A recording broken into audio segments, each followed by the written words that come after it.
All right, well, good morning, good afternoon, good evening. Thank you all so much for joining us for this panel presented by the Natural Resources Defense Council, Lost in the Woods, the Logging Industry's Unacknowledged Climate Impact. I just want to flag up top that this is being recorded, so just know that, and we will have a presentation. We will be able to share the presentation afterwards. And then also to flag that there is a Q&A function at the bottom of your screen. So if you want to input any questions that you have over the course of the panelist presentations, please feel free to do so. And then we'll have time for audience Q&A after the moderated discussion for the last 20 minutes or so. So with that, I will hand it over to NRDC's president, Manish Bapna. Manish. Great, Jennifer, thank you. Welcome, everyone. Thank you for joining us today for an incredibly important event where we're going to be bringing together science and policy experts to discuss northern forests and the long ignored role of illegal logging in the logging industry more broadly in exacerbating the climate crisis. As Jen mentioned, my name is Manish Bapna. I'm the president of the Natural Resources Defense Council, and the timing of this workshop couldn't be more opportune given what's happening in the world these days. I'd like to just start by making three kind of introductory framing points to help set the context for what I suspect is going to be a very stimulating discussion. The first around northern forests. This is the boreal, the temperate forests of the global north are absolutely vital to climate and biodiversity. Most of you on this call will appreciate the importance of these forests. They account for more than half of all the forested area in the world. They store 2/3 of all the forest carbon there is on the planet. The Canadian boreal, for example, stores twice as much carbon as all the world's oil reserves combined. So these forests matter greatly. But the second point, and again, something that I think everyone here will appreciate, these forests are under an incredible amount of threat. And that threat is only growing.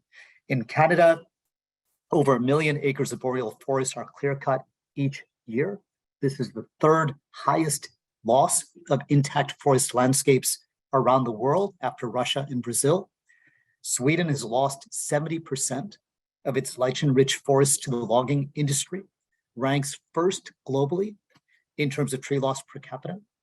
In the US, well over 50 million acres of logging of a forest are at risk of logging, mature and old growth forests that are at risk of logging. And we know that once these forests are cut, their unique climate and biodiversity values are lost. The greenhouse gas emissions are staggering. And we also know that the implications on indigenous communities are severe. But the third point is that we have an opportunity. This is a moment where we can begin to take and turn around this trend in a pretty dramatic way. Last year in Glasgow, we saw the Glasgow Leaders Declaration on Forests and Land Use signed by 145 countries about halting deforestation and forest degradation. Just yesterday, 26 countries came together to form kind of a high ambition pact in terms of implementing this declaration on forests. So some significant commitments being made on the global stage to finally do something about this. We are having this seminar during COP27 in just a few weeks. It'll be CBD 15, COP 15 for the Convention on Biological Diversity in Montreal. Important moment to be thinking about climate and biodiversity. We've seen governments, including the United States, the Biden administration, and the Canadian government, the Trudeau government, signaled that they want to do more on nature, on natural climate solutions. What are they doing? How do we hold them accountable for doing more? And we've seen all around the world very inspiring indigenous-led protections that actually give us hope about how to do this in ways that are compatible with livelihoods, biodiversity, and protecting climate. So with that, we got a great panel of distinguished folks from Canada, the United States, some people in Egypt at COP27 who are here to discuss the impact of the logging industry in driving climate change and what we need to do in response. So let me take a moment to introduce them. And the way we're going to organize this discussion is we're going to have each of them spend about 7 minutes giving some opening remarks to help frame the debate. We'll engage in a little bit of a moderated Q&A with them and myself. And then we're going to have some ample time for discussion with the audience. So please keep in mind questions you might like to pose to the panelists, and we'll have some time to take a number of those questions and engage in a discussion. So with that, let me start with Dominic Della Sella, the Chief Scientist at World Wild Heritage, former president of the Society for Conservation Biology North America section, a globally renowned forest ecologist whose foundational work has helped shape our understanding the importance of forests to climate and biodiversity. Graham Saul, Executive Director of Nature Canada. He's one of the preeminent environmental policy experts, has led cutting-edge campaigns in Canada, around the world on oil and gas, nature protection, social and environmental justice. And in a previous life, we both worked together at the Bank Information Center. Michelle Connolly, Director of Conservation North, a leading voice on forest protection in British Columbia, been absolutely instrumental in studying and amplifying the dangers of biomass development and oil and growth and logging in the British Columbian province. And we also have Virginia Young, who's the Director of the International Forest and Climate Program for the Australian Rainforest Conservation Society. She's an expert of Australian forests and international forest policy, and has been a visionary champion for protecting primary forests. She's actually in Sharm el-Sheikh at the COP right now. So that is a tremendous group of folks, and I want to start, Dominic, with you, maybe to start with a little bit of a broad overview of the unique value of primary mature forests and what are some of the climate ramifications of industrial logging. So why do we care, and what's going on with industrial logging? Thank you, Manish. And I'll wait for my slides to be put up on the screen any minute now. There we go. Thank you.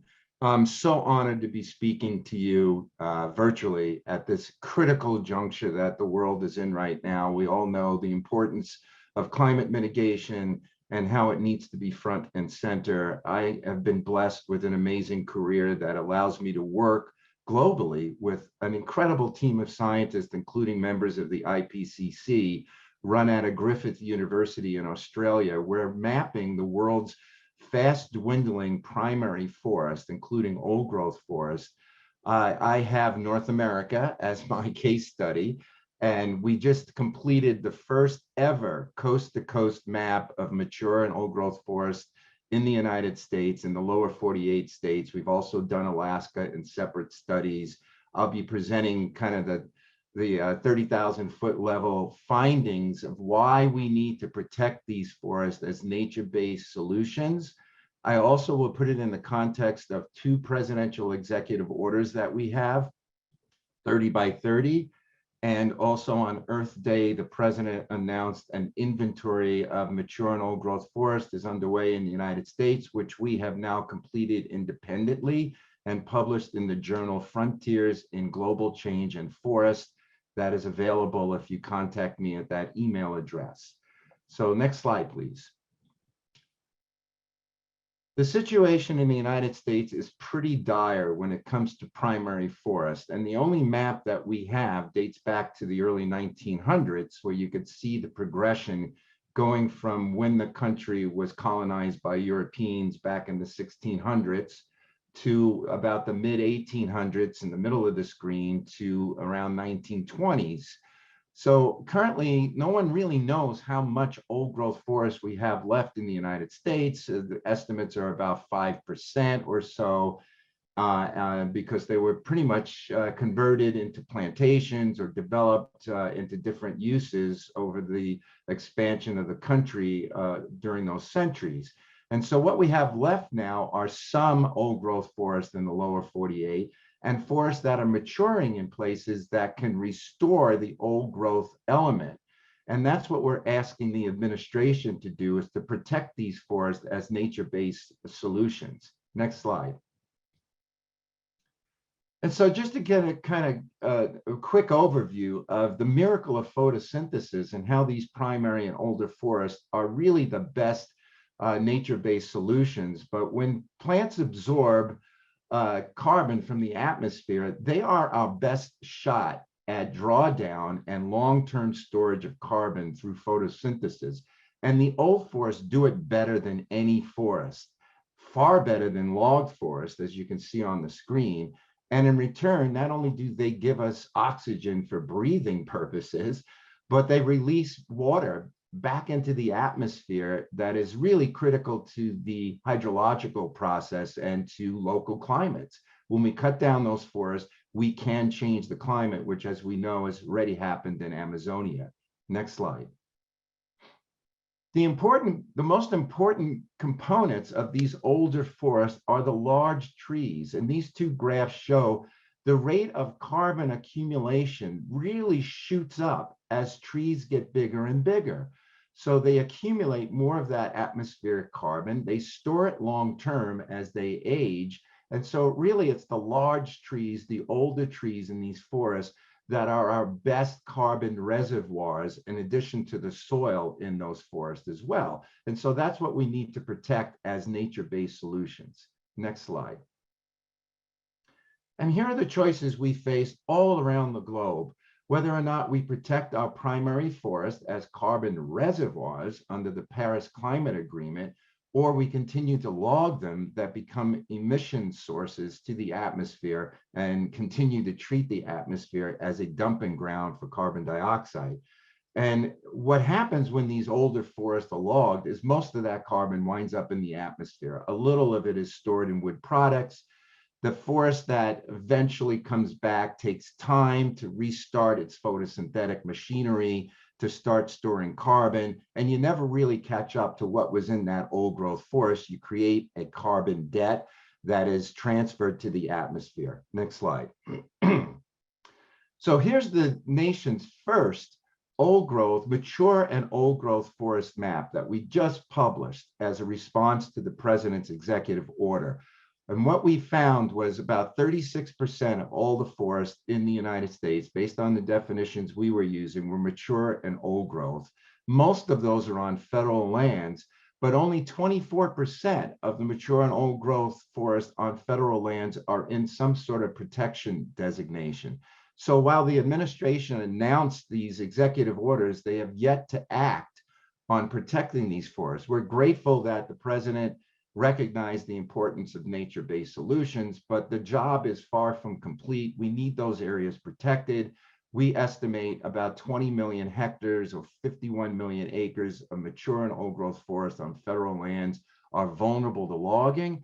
Logging is already happening in many of those forests. If it happens at this rate, we will see 9% of the equivalent of 9% of total US annual emissions over a decade of logging in those forests. So they are absolutely critical to Article 5 in the Paris Agreement and to protecting carbon reservoirs and to the United States' nationally determined contributions to the Paris Climate Agreement, but they're yet to be protected. Next slide.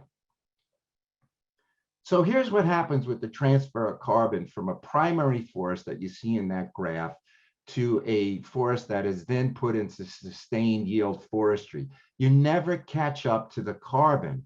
The carbon goes up into the atmosphere. The forests come back, whether they're replanted or they grow back on their own, but then they're logged again on short rotation cycles. And so you never catch up.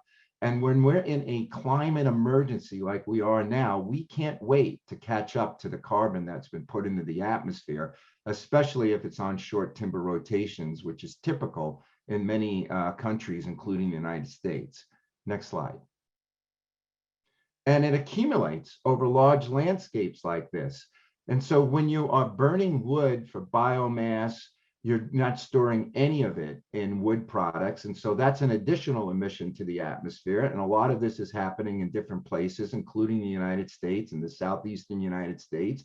You'll be hearing about it in Canada in a minute. It's just not the best way to use carbon that is stored in these forests. The gross emissions from logging in these forests typically exceed that by orders of magnitude from emissions from wildfires, insects, and storms combined.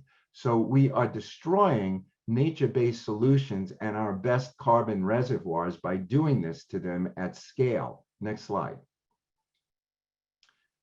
And so I just want to kind of sum up what happens to carbon when it leaves the forest. About a third of the carbon is emitted on site quickly through decomposition. You also have wood waste. A lot of it's left on site. There's loss in the soils. And then you have a sequestration dead zone of about a decade or so, depending on site conditions, where the forest just hasn't come back and it's not absorbing any carbon. You've got emissions in the transportation and manufacture sector that are often not counted, they're passed over. And only about 19% of the carbon is stored in wood products. Most of those are short-lived, and a bunch of it winds up in the landfill. So in sum, about 80% of the carbon in those forests is eventually emitted to the atmosphere. So we've lost that nature-based solution by doing this to the forests. Next slide. So here's my summation slide.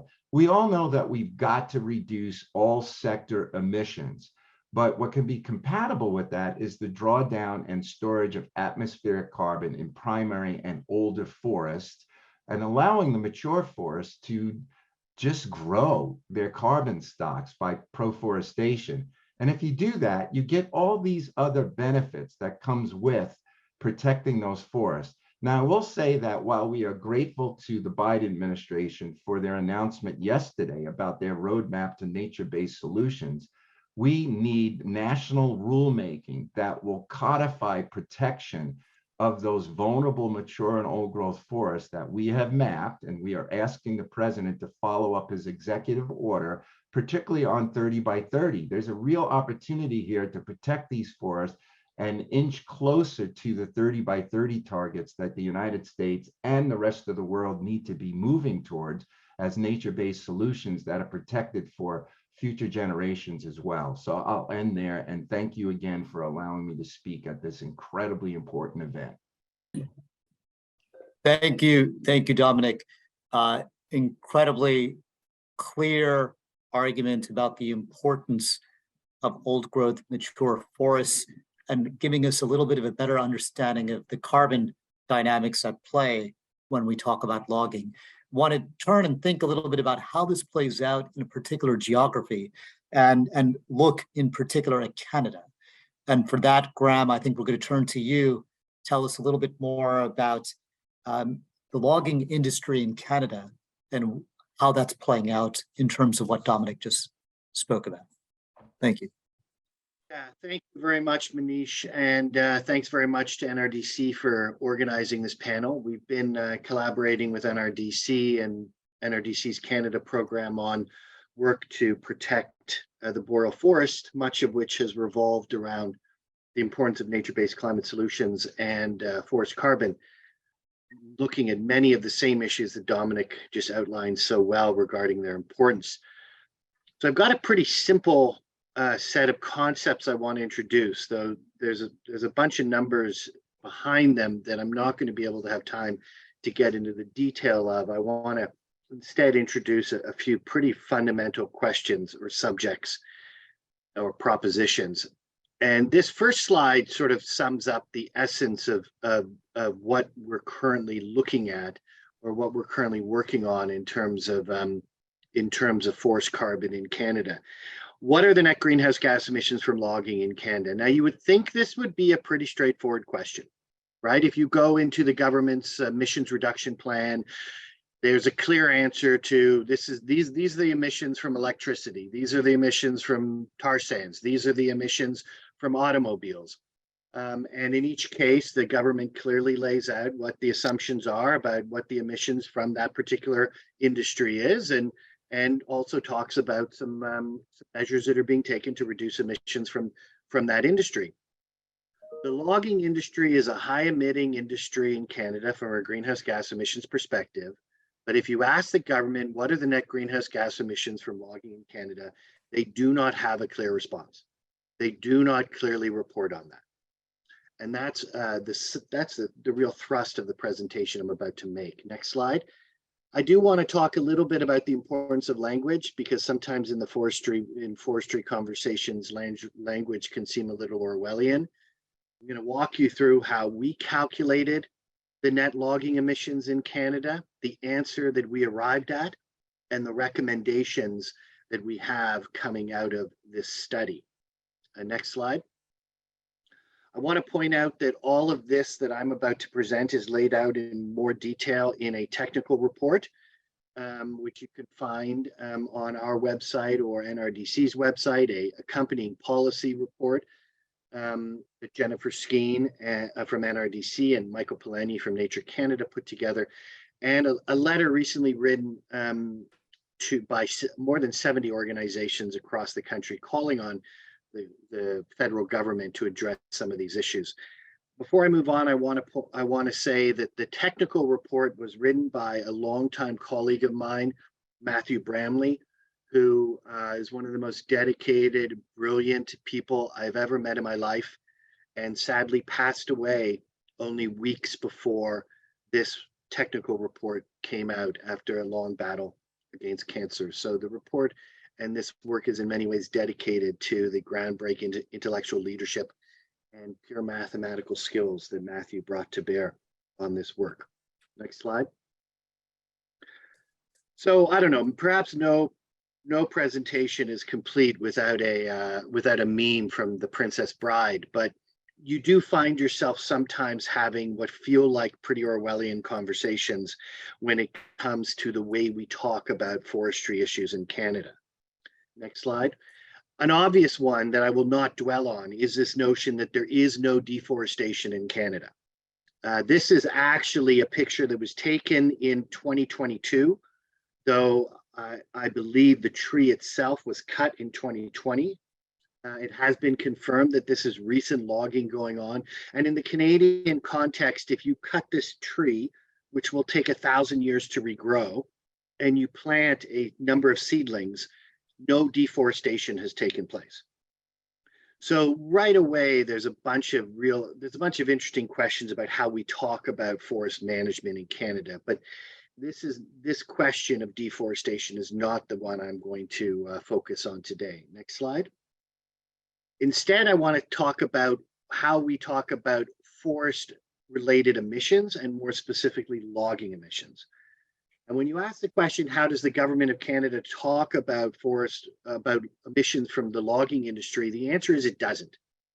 It talks about a bunch of other things. It talks about, in some documents, net flux from forest land and harvested wood products, or total net flux from managed forests and resulting harvested wood products. Or some places it talks about emissions and removals from the forest sector, or net emissions accounted for by human activities or forestry emitted. Nowhere does it say these are the emissions associated with industrial logging. Instead, it hides all of that information across a variety of different dimensions and then adds them up into one number. And when it adds all of these different dimensions of forest management up into one number, you look at the number and it looks almost carbon neutral. So one could be excused for looking at the numbers that the government puts forward about forestry, about forestry management, and conclude that logging is basically carbon neutral. But the reality is that number, that net flux number, is about a lot more than carbon. So how do we go about is about a lot more than logging. So how do we go about finding the actual logging number? Next slide. Well, first, what you would do is you would come up with a reasonable theory about what would be included in logging, in net emissions from logging. So first of all, you would assume that it would have to be activity that is reasonably considered the responsibility or attributed to the logging industry. If it really has nothing to do or very little to do with the activities of the logging industry, then it's not part of the net emissions from logging. And then you would say, okay, when the forest gets cut down, there's a lot of carbon that's released. And so you would take the total amount of carbon that would be instantly released when the forest cuts down, and when the forest gets cut down, and that's a positive number. And then you would subtract a couple things like the carbon that is stored in long-lived wood products or harvested wood products, or you would subtract the carbon that is reabsorbed by the growing of trees. Next slide. And what you need to keep in mind is that as you sift through the numbers for the forestry sector as a whole, and you apply that lens, there are emissions that are counted in the federal government's overall net flux forestry number that are related to logging emissions, and there are emissions that are not related to logging emissions. So if you focus on applying those criteria that I just mentioned and separating out forestry related emissions that are not related to logging, next slide, then what you end up having to do is sift through the national inventory in a variety of the federal government. Like, the reality is the federal government does largely report on emissions from logging in Canada. It just breaks out those emissions into a variety of different places. And in some cases, you have to ask the federal government for additional information. And that's what we did. And so essentially, we went into the inventory and we pieced together the logging emissions ourselves. We requested a little bit of extra information when there was some lack of clarity from Environment Canada. We applied the criteria I was just referring to. And next slide. And then we took, as I said, the amount of carbon that is released into the atmosphere as a result of logging. We subtracted the amount that is actually stored in long-term wood products and the amount that is associated with regrowth after logging, using the government's own numbers. I'm frozen here. Can you still hear me? Yeah. Yes. Yeah, we can hear you. Next slide. And this is what we got. The reality of and what we arrived at was a pretty shocking number. In the most years over the past 15 years, net greenhouse gas emissions from logging have been larger than oil sands operations. Now, these are the fuel and greenhouse gas emissions associated with harvesting the oil when we talk about oil sands operations, and it's a category within the emissions reduction plan. They're significantly larger than electricity, all the greenhouse gas emissions associated from electricity in terms of the inventory. So net greenhouse gas emissions from industrial logging are huge. Next slide.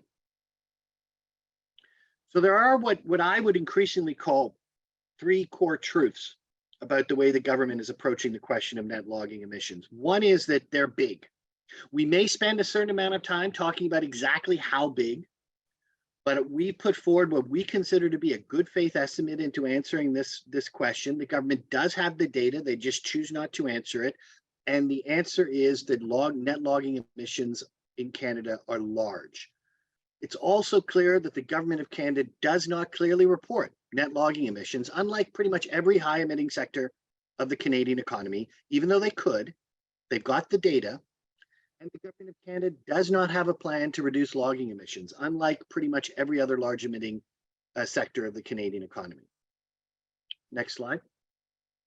So our recommendations are transparently report logging emissions from the industry, develop a strategy to reduce those emissions, pursue logging emissions reductions through direct regulation of the sector, and fix a variety of other related biases and emissions and other flaws in carbon accounting.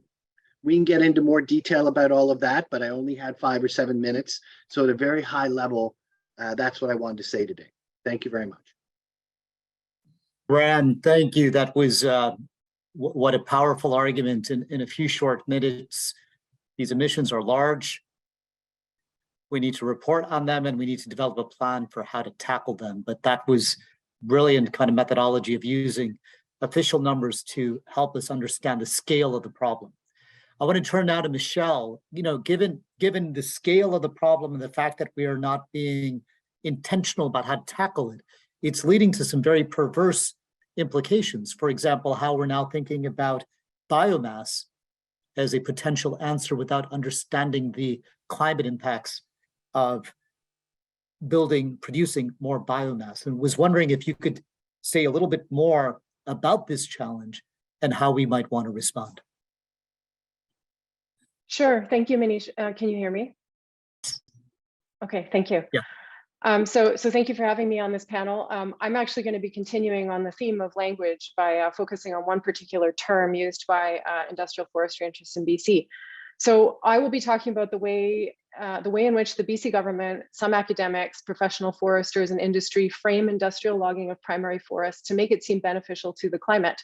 So they use the frame of something called forest health, and I'm going to describe what that means in a minute. So our group uses the Convention on Biological Diversity definition of primary forest, which is a forest that has never been logged and has developed following natural disturbances like insects, disease, and wildfire, and under natural processes, regardless of age. So primary forests can be young, middle-aged, or old. Next slide, please. Thanks, Ashley. So you can click, yeah, thank you. So all the forest you're going to see in this 5-minute video is primary forest that is vulnerable to industrial logging. You will see forests with natural beetle outbreaks because I want to show the variety of primary forests that occur in this part of BC. So the vast majority of industrial logging in BC is primary forest. It's not second growth or plantations. Research from BC has demonstrated that an interior old growth forest can store up to 600 tons of carbon per hectare, and that's up to 78%. So over 3/4 of this is lost in conventional logging. So all natural forests in BC evolved with natural disturbances like fire, insects, and disease. And in fact, all primary forests, including old growth, owe their structure and complexity to the natural workings of insects, disease, and fire. And if you take one thing away from this, I want it to be that. So dead and decaying trees are what create habitat for wildlife like fisher, grizzly bear, northern goshawk, salamanders. Landscapes that have been disturbed by fires or insects or both provide habitat that is absent from industrialized landscapes like plantations created by industrial forestry. Knowing this is important because it equips us with the information we need to combat the messages we're hearing from industry as it grapples with decreasing social license in BC, definitely. So when it comes to carbon, we know a bit about carbon dynamics following natural disturbances in north central BC because it has been directly measured. So field-based research has found that even in a severely beetle-killed interior pine forest, it returns to carbon neutrality within 5 years, which is much sooner than the same forest type that has been industrially logged, which remains a carbon source about a decade after industrial logging. So forests that are left alone after an insect mortality event recover quickly just in terms of living biomass. So why am I going on about this? Well, what our group is observing is that natural disturbances, for example, bark beetle outbreaks, so high populations of native beetles in natural forests that kill trees, are used by industrial forestry to justify the industrial logging of what are essentially stable carbon stores, i.e. primary forests. Old school forestry tends to catastrophize things that kill trees. And the euphemism used in forestry for insects and fires doing their thing in natural forests is forest health.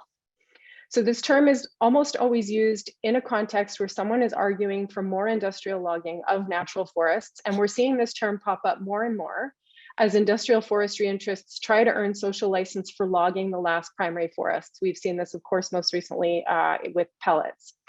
A healthy forest, to many people captured by industrial forestry interests, is the managed plantation they created from logging old growth and replacing it with trees of the same age selected by people. In a paper that came out about a decade ago, the researchers found that if you are from the extractive sector, it is more efficacious to question the need for environmental regulations by challenging evidence of environmental degradation rather than the goal of environmental protection. So the way this is playing out in BC right now is that industrial interests are arguing that natural forests become garbage when they are affected by predictable things like insects. These forests are then waste, they are low quality, and then the logging of them is virtuous. So you're turning something that has no value into a climate solution via mass timber products or pellets. So they are rebranding business as usual logging of primary forests as a climate solution via forest health. Industry messaging makes its way into media because community papers will sometimes reprint industry press releases. Sometimes it's just through uncritical journalism or just a lack of knowledge about how forests develop. A government rep was quoted in a popular news site this past week saying that declines in old growth in BC are because of, quote, increased forest health outbreaks. That made me laugh. It's kind of a funny turn of phrase. Insects do not wipe out forests. They can kill a lot of trees, but insects and their host trees have co-evolved for thousands of years. The capacity of natural forest ecosystems to be resilient and self-regenerate from natural disturbances comes from the adapted functional traits of their characteristic biodiversity that in turn provides for stable carbon stocks. So in other words, primary forests hold the adaptive capacity they need to endure the changes coming our way with the climate. And that's why we need to leave them alone. So I would like to point out that natural disturbances create emissions that are part of the background carbon cycle. In other words, they've been happening for a really long time. So as we know, fires and insects impacts will be more severe and widespread with a changing climate, but we have to consider them next to the impacts of industrial forestry, which has had what we consider to be unacceptable effects on wildlife populations. Emissions released from insects and fire are largely out of our control, whereas forestry emissions are under our direct control. As has been pointed out by my fellow panelist, Virginia Young, protecting natural forests ought to be the highest level priority for both the climate as well as biodiversity. Dominic De La Salle, of course, pointed this out as well. And this all matters because we're going to see more insects and fire disturbances in all forests, including primary forests. And I think that this is actually seen as an opportunity by industrial logging interests to manufacture consent for the logging of remaining natural forests. You can go to the next slide, Ashley, thank you. So in conclusion, I'm going to go over some of the current initiatives around forest carbon in BC that need fixing. Clean BC promotes the use of mass timber wood products through the Low Carbon Building Innovation Program without specifying that raw materials are not sourced from primary forest. BC's Forest Carbon Initiative invests in reforestation, fertilization, fiber utilization, road rehabilitation, tree improvement, but of course doesn't touch any other carbon management options like protecting primary forests. The Forest Enhancement Society BC invests in projects that enable more logging of primary forests, including pellets. And NRCan, of course, is rebranding status quo industrial logging of primary forests as the bioeconomy and selling it as a response to the climate crisis. So I'll end there. Thank you.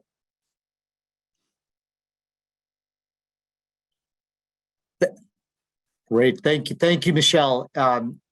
Really useful to get that more in-depth understanding of what is happening in British Columbia and how language is used in ways to obfuscate things that shouldn't be happening. And we're going to come back and probe a little bit more on that in just a moment, but want to bring and ask Virginia Young now to come on and say a few words. She's in Sharm el-Sheikh. Issues around logging, around forests are still quite prominent. We have CBD 15 coming up shortly. Would love to just, Virginia, if you could say a few words about state of play of what's happening in the international conversations at COP and at CBD around logging and forests. Virginia, are you there? Look, I am. I've now joined via my iPhone, so because for some bizarre reason or other, I can't join via my computer. Anyway, Sure. it's great to be part of this initiative. I hope you can hear me. Can you hear me okay? We can hear you well. We don't see you, Terrific. But that's fine if the bandwidth isn't strong. The audio is good. I really need to hold the phone quite close. So fingers crossed on this whole No worries. very strange dynamic in Sharm el-Sheikh. For those who don't know me, I've been working on the issues that we're talking about for a very long time, because the root cause of a lot of these problems is actually the rules that were developed under the United Nations Framework Convention on Climate Change for land use change and forestry.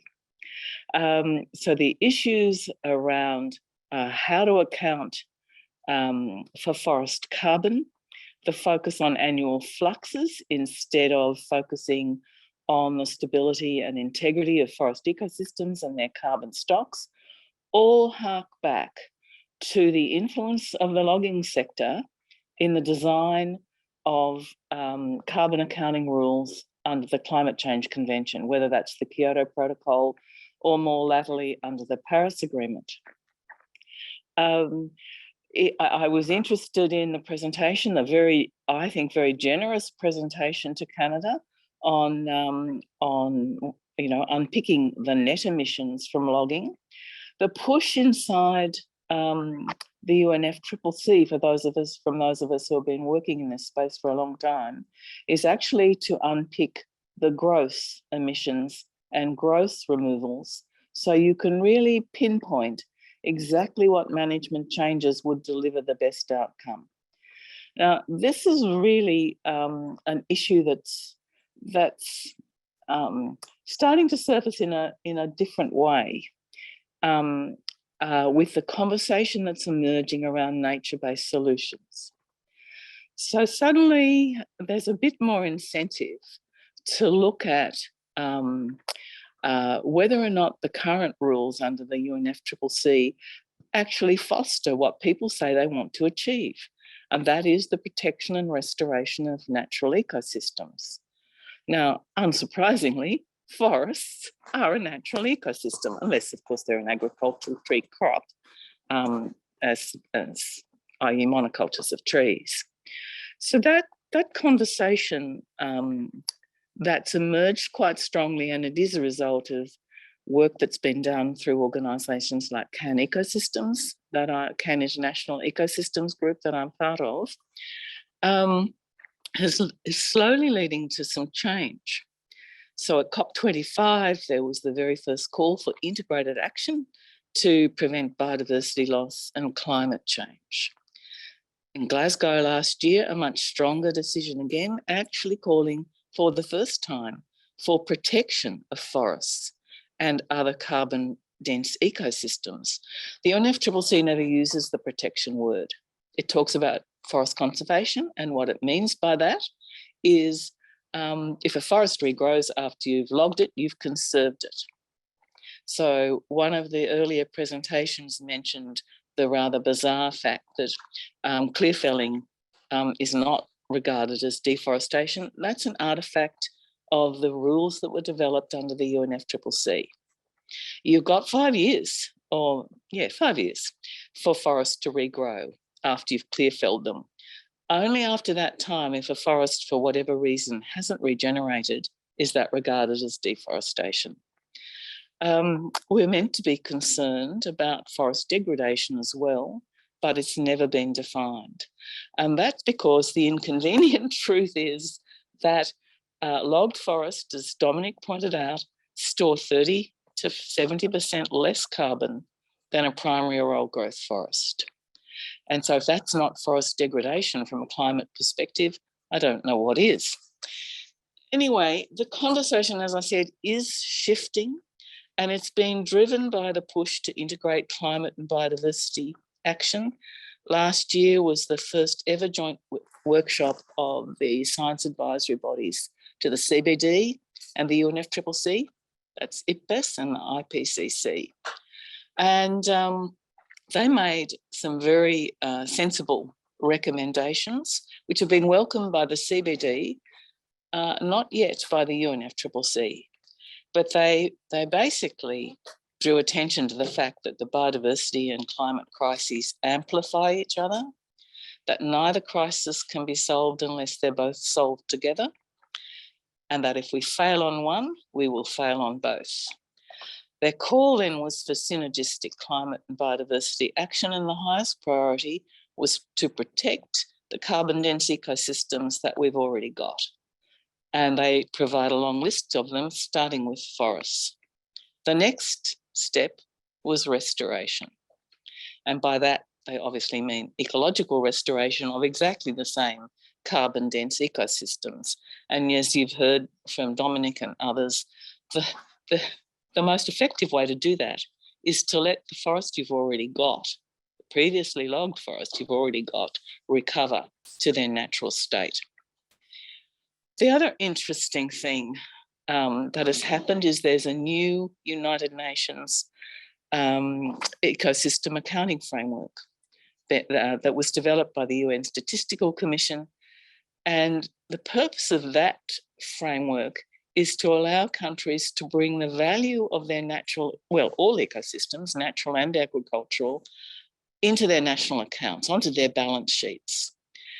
And the reference level in that system is not the current condition of an ecosystem, it's the natural condition. So in the case of forest, the reference level would be the old growth reference level or primary forest reference level. And so ecosystems with high integrity, like primary forests and old growth forests, would have a higher economic value on the books, in the national accounts of countries, than, say, a monoculture of trees or secondary degraded forests, and would enable people to see the benefits of allowing those secondary forests to regrow, to reach their biological potential. So that's a really important new development that the UN Statistical Commission standard, or it's called the UNCEA, was adopted last year in, I think, February or March. And one of the things that I'm doing at the UNFCCC is socialising it as an information system that can fill the gaps and overcome some of the weaknesses in the current UNFCCC rules. Having a reference level of the natural condition is actually crucially important. It also enables comprehensive accounts. So it's not about picking and choosing as countries currently do. They choose to put into their accounts areas that are going to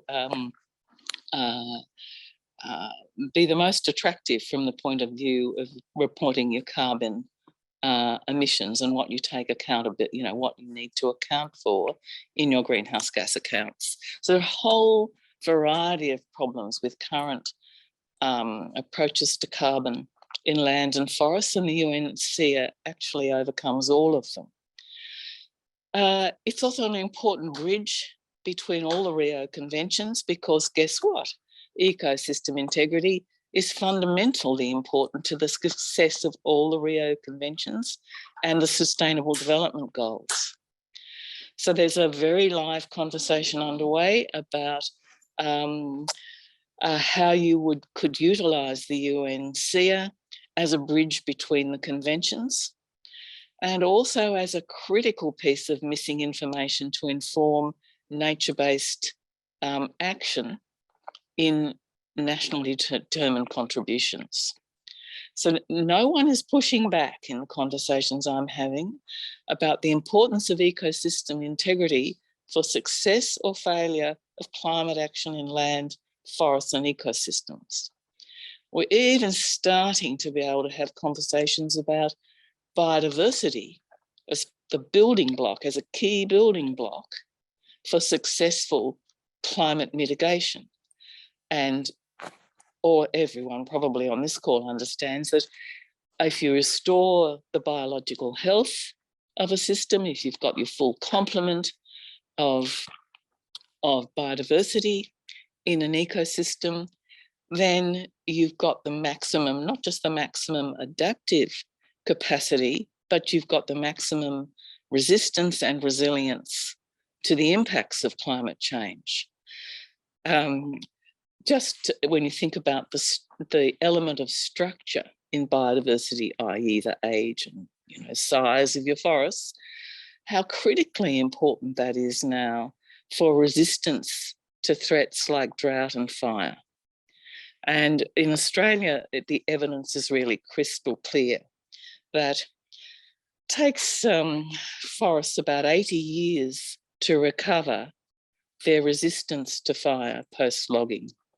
Now, they don't fully recover. There's basically the bigger the trees in the forest, the more resistance there still is to even the extreme fires that Australia experienced in 2019-20.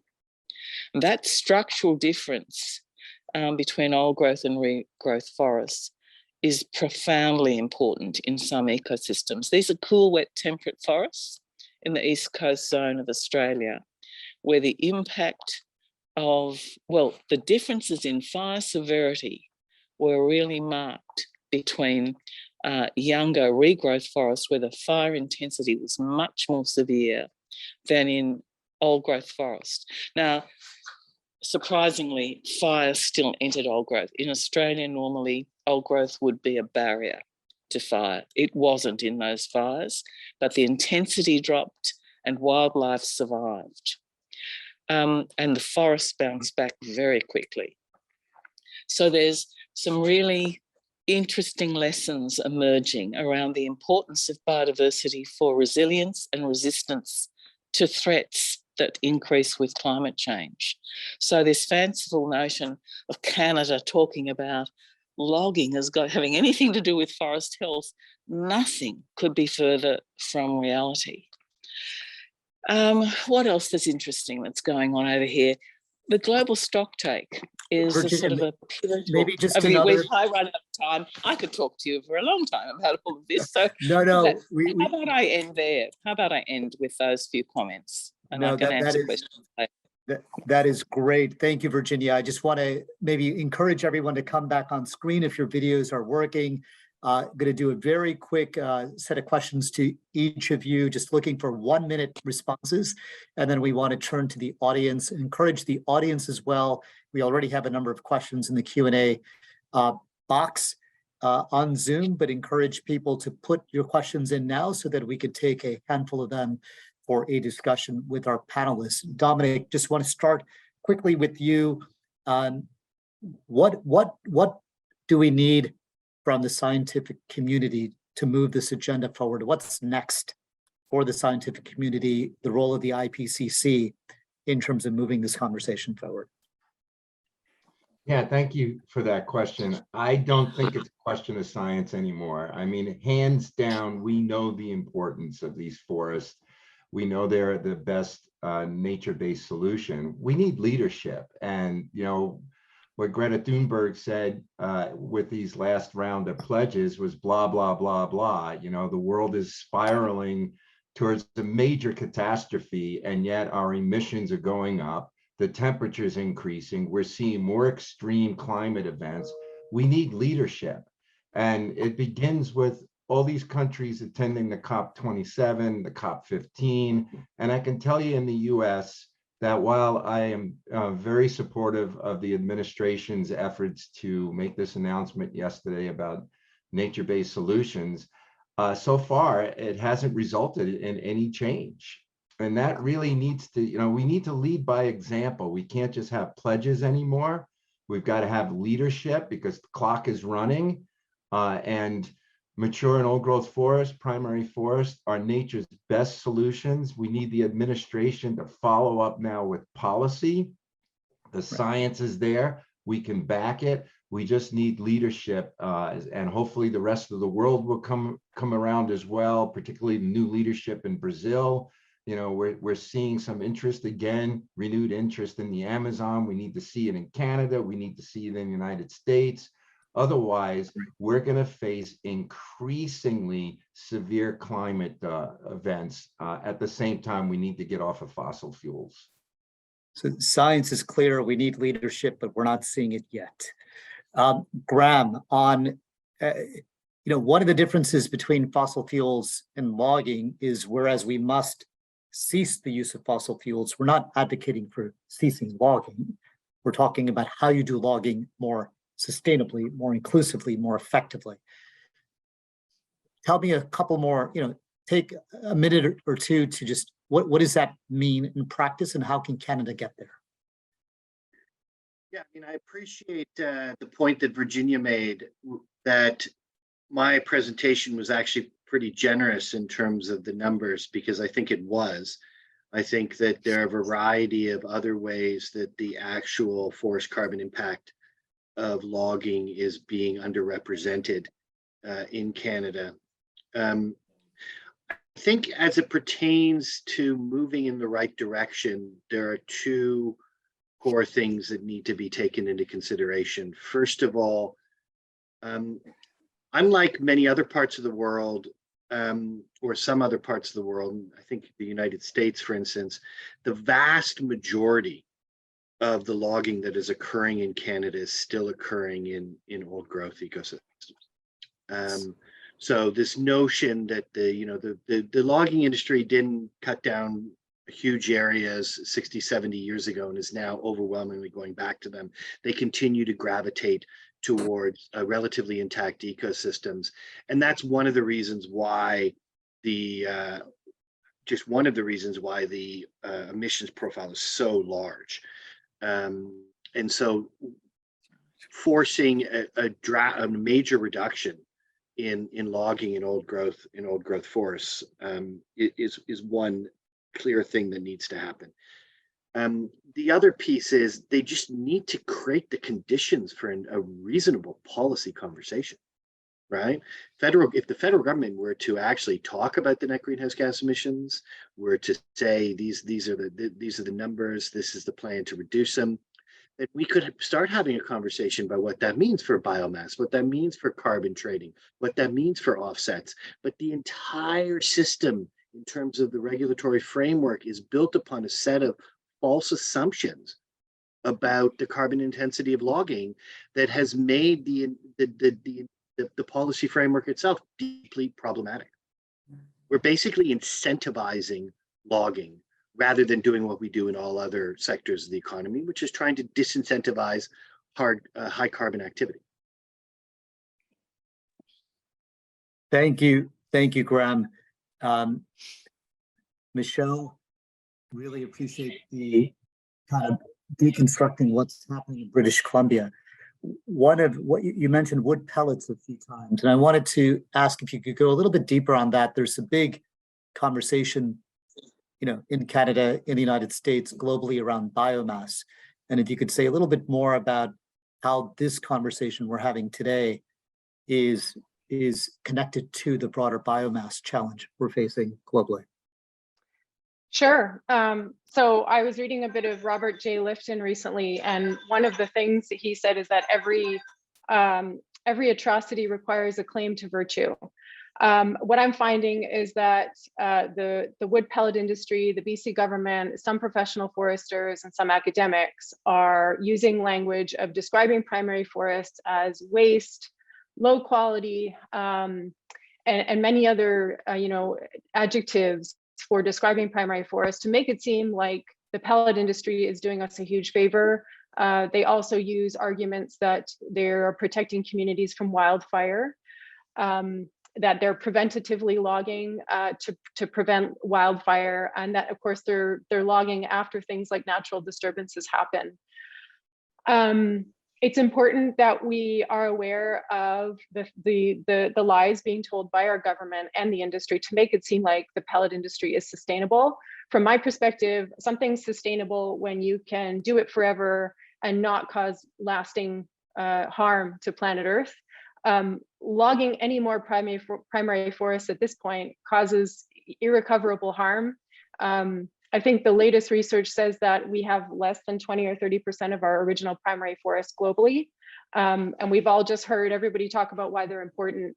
So there really is no excuse for logging them anymore. And we have to be all aware of the arguments used, not just by the pellet industry, but by the industrial forestry sector across the board. So for pulp and mass timber as well. Arguments that make it seem like logging more primary forests is actually great for the climate. Thank you, Michelle. Virginia, you're there at the COP. Yesterday was kind of the announcement of the high ambition kind of coalition that would move many of the elements of the Glasgow Leaders Declaration on forests forward. Yet there remains a pretty big gap between kind of the rhetoric at a high level in terms of commitment for ambition and identifying some of the major culprits like logging in ways that are truly unsustainable. What do we need to do to change that? We see that in the fossil space. We don't see it when it comes to logging. What needs to change to address this? Look, partly we do need to see the gross emissions and the gross removals. So it was recently we received a report out of Australia. We get the state-based accounts, and we got the accounts, the greenhouse gas accounts for Tasmania, and it was net negative, the first state in Australia to go below net zero, net negative by about 4%. And so the science team that I work with over here decided to unpick that. And what they discovered that the gross emissions avoided, thanks to protecting 170,000 hectares of old growth forest, very carbon dense, cool, wet, temperate forests, not dissimilar to BC's, to protecting an additional 170,000 hectares of old growth forest and putting a moratorium on another 350,000 hectares of forests was a gross emissions reduction of 36 million tonnes per annum. That was enough to take Tasmania to net negative with its emissions. Now, when you unpick that further, so it prevented 36 million tonnes per annum of greenhouse gas emissions, and the additional sequestration from allowing your forest to grow past the average age at which they're logged, which was not actually counted in that figure at all, makes it a double plus, which is why I said I thought you were being very kind to Canada, because unless you have the gross figures, you don't really know what the opportunity costs are from ongoing logging of old growth forest.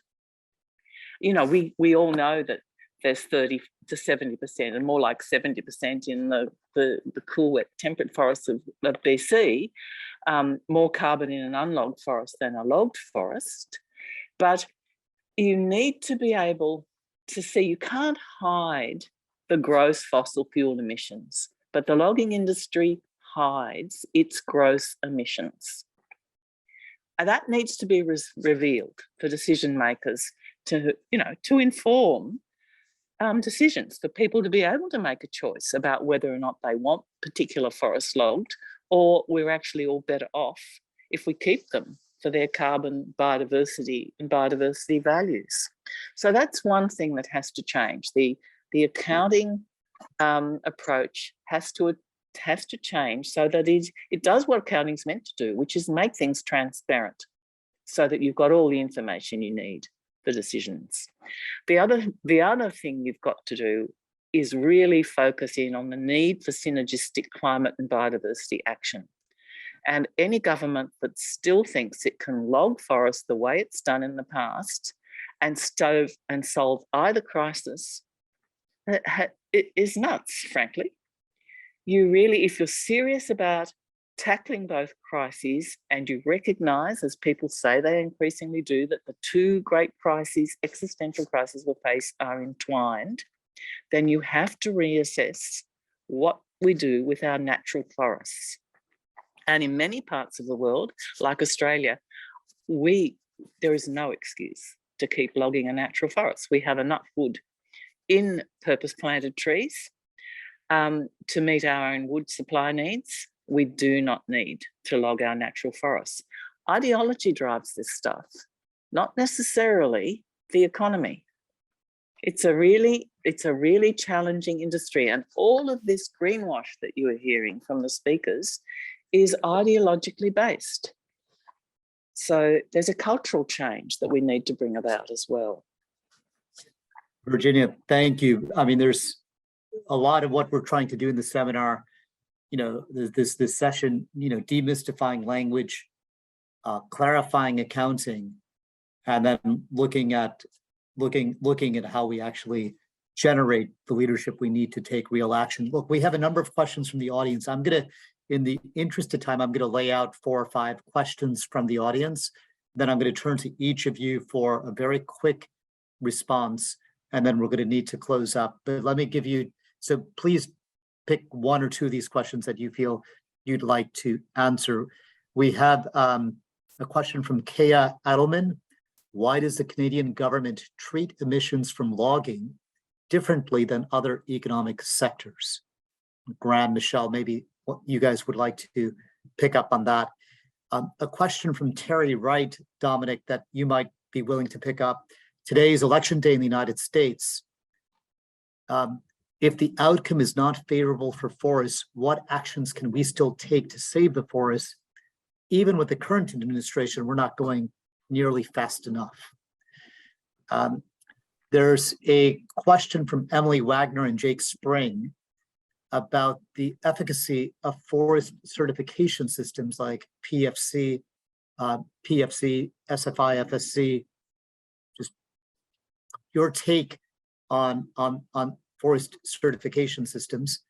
Let me just do one more question in the interest of time, and then we'll turn it back to you.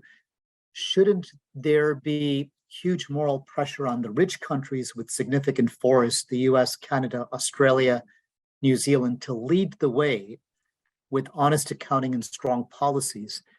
What could happen significantly this year at COP or CBD to move this forward? Is anyone leading the way? And that question is from Ed Chad. There are quite a few other questions as well, but just in the interest of time, let me toss these questions back to the panelists. And then we're going to look at just really quick one-minute responses given the time. And then we're going to need to close. Who'd like to go first? Brad. Yeah, in terms of why does the government treat the logging industry differently than all the other economic sectors? I mean, I think the generous response to that is that it's an artifact of the evolution of the dialogue around land use change.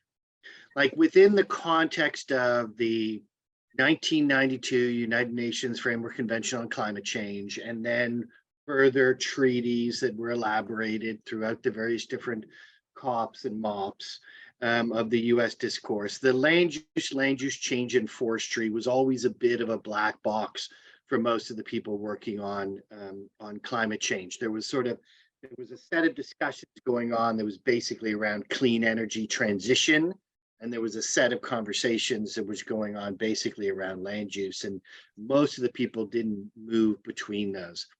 And so it evolved in a way that, for instance, it was only recently that the UNFCCC negotiations mentioned coal for the first time, right? And they still haven't mentioned oil or gas. So there's been a real reluctance within that discourse, if not at the national level, to talk about industries. And so in Canada, the clean energy conversation and the conversation around the greenhouse gas emissions associated with burning fossil fuels in certain number of industries developed in a certain way, and the conversation around land use developed in another. And I think the power of the logging industry in part contributed to the fact that the land use conversation evolved in a way that basically obfuscated the logging industry. So now we're at a point where we're beginning to disentangle it. And I think the truth is that they're treating this sector differently because they've never really been asked or demanded to treat it the same way. So this is really the first time in many ways that there's been a coherent pressure on the federal government to come up with this number in Canada. And they've just basically gotten away with it up until now. Thank you, Graham. Dominic. Yeah, since it's election day in the United States today, and what's going to happen, and then tell us what it means for forests. Yeah. Recognizing that I'm a nonprofit, so I can't take sides, but I will say this, that I've attended a lot of election events. I'm going to an election party tonight. I hope it's not a funeral, but be that as it may, I think that the struggle that we face in the United States is not atypical for the rest of the world. We're all facing really critical economic issues as well. And it's really unfortunate that in US politics right now, the number one issue that is polling in the election cycle is the price of gasoline and the inflation issues. Those are real issues for Americans right now. And we're backed in a corner because we haven't transitioned to a clean, renewable energy economy. We're being held hostage by Putin in the Ukraine war right now, which is affecting supply all over the world. We're being forced to do even more fossil fuel extraction in the United States for that. All of this is feeding into the election frenzy in the US today that could result in dire consequences, because all the issues we care about, including climate change, are way down in the polling because people are mostly concerned about the price of chicken at the market and the price of gasoline, not seeing the long-term consequences of climate chaos. And so I think it's a failure of where we are as a global society and not transitioning quickly enough and not making climate change the #1 issue, and because we have very few alternatives. Now, be that as it may, if it does turn out the way the polls are trending right now, which is not favorable for environmental issues, the administration has only one option. They have to act with more executive powers. The president already issued 2 executive orders, 30 by 30, and let's inventory mature and old growth forests. But we don't have to 2030 to figure out how to get the 30% protection in the United States. We got to do it now. And the president can do that with new national monuments, with national rulemaking that protects mature and old growth forests on federal lands, and bypass Congress. We're not getting anything out of the US Congress in terms of forest protections. In fact, it's the opposite, because there's this fire hysteria thing. I noticed one of the questions was, how do you deal with catastrophic fire and thinning? Thinning does not stop fires. It doesn't lower fire intensity in large fires, because those are driven by climate change. And so we've got to get over this hysteria about log the forest to stop them from burning, because it ain't going to happen. It's only going to make the situation worse. We can protect our primary mature and old growth forest and still do restoration. Just leave the big trees alone. That's where all the carbon is. Anyway, it's in the big trees. Those don't need to be thinned. They're fine by themselves, as we heard from all the speakers today. And the president can do this. And he's got 2 years to do it in, regardless of what the elections are today. Thank you. Thank you, Dominic. Michelle. Sure, very, very briefly. I completely agree with what Graham and Dominic just said. I can speak about BC.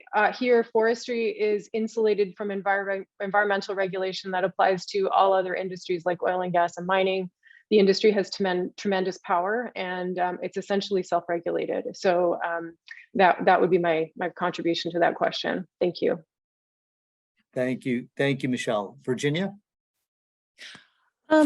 Just one thing to reflect on, and that's there's a growing push to have separate goals and targets for biogenic and fossil carbon, or geocarbon.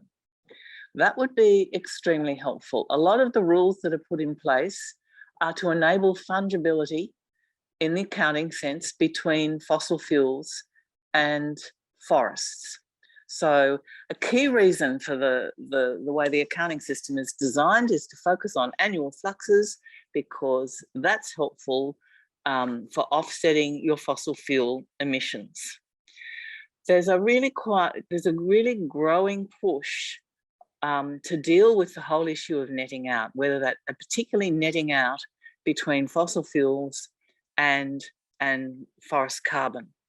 So that's an interesting dynamic in the global space at the moment, combined with the growing recognition, including by the IPCC, who for the very first time in Working Group 3 actually pointed out that protection offers the highest mitigation value, but both in total and on a per area basis of any action in the whole land and forest sector. That's the first for the IPCC. They talk about carbon lost from carbon dense ecosystems being irrecoverable by 2050, and the high synergies between biodiversity and greenhouse gas abatement from protecting primary forests and other primary carbon dense ecosystems. They're all pretty big breakthroughs, at least with the IPCC, and they're having an impact. Now, you know, the question is, how long will it take to bring about the change? But there are a number of factors that those of us who are over here are working with to try and change the conversation around natural ecosystems and get out of the bind that essentially rules that were created to suit the logging industry and the fossil fuel sector have created. People complain about the influence of the fossil fuel sector in the COP. The influence of the logging sector at the COP is just as pernicious. It's entirely self-interested. So there's a light at the end of the tunnel. Whether we get there in time is the $64 question. Thank you, Virginia. We have a lot more questions from the audience, but we are at time. But if you all in the audience would indulge me for 90 seconds, I want to pose one last question to each of you, which is any final message you want to share with the audience, one sentence, something we could put on a tweet, just in terms of kind of the key thing we need to be thinking about as we look to the next few weeks and months in moving this agenda forward. Dominic. Yeah, no more pledges. The time for action is now. No more pledges. The time for action is now. Michelle? Yeah, always scrutinize what you hear that comes out of the industrial forestry complex. Thank you. Always scrutinize what you hear coming out of the industrial forestry complex. Virginia? Protect what you've got before you focus on restoration. So one of the announcements yesterday on the Glasgow Pledge was a huge amount of investment in planting more trees. What we've got to do is shift it towards protecting what we've got. It's as simple as that. Protect what we have Yep. before focusing on restoration. Graham? Government of Canada, stop hiding logging emissions and let's get serious with a plan to deal with the problem. Government of Canada, stop hiding logging emissions. Let's get serious with a plan to do something about it. Look, we covered a lot of terrain. This is interesting. It was, the title of this session was called Lost in the Woods. It very well could have been called Lost in the Words.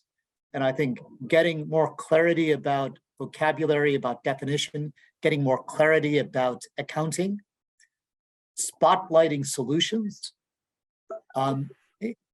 all of that incredibly important to begin to change the paradigm, the mindset, the narrative around the role of industrial logging, the impacts it has on climate and biodiversity, and the need to reimagine and redefine and rebuild a different type of approach to logging. The good news is we have more clarity on the language. We do have clarity on the accounting. There are solutions out there. I think Dominic is absolutely right. This point about leadership and how we translate power, people power, political power, getting leadership to lead, to be able to move the situation. And the challenge is we have no time left. If there's anything that is a reminder of the urgency of this challenge, look at what has happened around the world just in the past 3 months. This has to be the moment where we see a step change, we begin to shift, and we build that more inclusive, that more net zero, that more nature positive future that we must build. So thank you all for joining us today. Really join me in a really warm round of applause to Virginia, to Michelle, to Dominic, to Graham, and to my colleagues who helped organize this. A warm round of applause. We will continue the conversation, no doubt, in the coming weeks and months. Thank you, everyone. Thank you. Thank you. Thanks, everyone.